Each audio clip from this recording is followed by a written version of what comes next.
Hi friends, దీని ముందు ఒక వీడియో తీశాను, పాట పాడింది గూడు లేని గువ్వలాగా. ఆ పాట 4 నిమిషాలు 3 సెకండ్ల వీడియో. అది ఎవరో చూస్తలేదు, చూడటానికి ప్రయత్నించండి. సో పూర్తిగా ఇవ్వనండి. థ్యాంక్ యూ, వందనాలు. ఇప్పుడు చిన్న మొక్క చెప్పుకుందండి వాగ్దానం.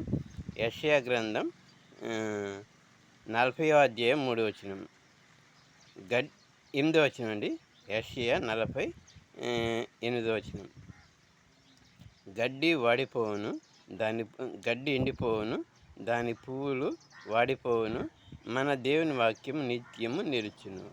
అవునండి, గడ్డి నిండిపోతుంది, ఏదైనా ఆగదు, మనుషులైనా ఉండరు, కానీ దేవుని వాక్యం మాత్రం నిత్యము ఉంటుంది. మనం ఉన్నా లేకపోయినా తరతరములు వాక్యం ఉంటుంది. సో ఈ వాక్యం మనం హృదయంలో భద్రపరచుకుందాం. దేవుని కృపకు పాత్రలు అవుదాం.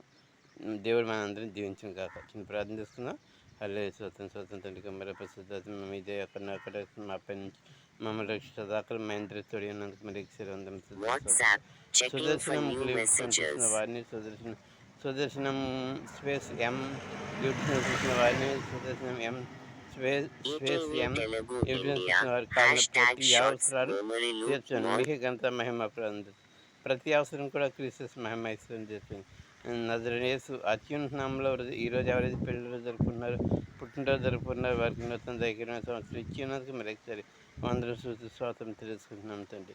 మీకే గంత మహిమ చేస్తుంది. ప్రతి అవసరం తెచ్చుకొని నజరేసు అత్యున్నతంలో హృదయపూర్వం ప్రార్థించి అడిగి పొందినాం తండ్రి. ఆమె థ్యాంక్ యూ అండి. ఆల్వేస్ సుదర్శనం స్పేస్ ఎం యూట్యూబ్ ఛానల్ లైక్ చేయండి, షేర్ చేయండి, సబ్స్క్రైబ్ చేయండి, మీ బంధుమిత్రులు షేర్ చేయండి.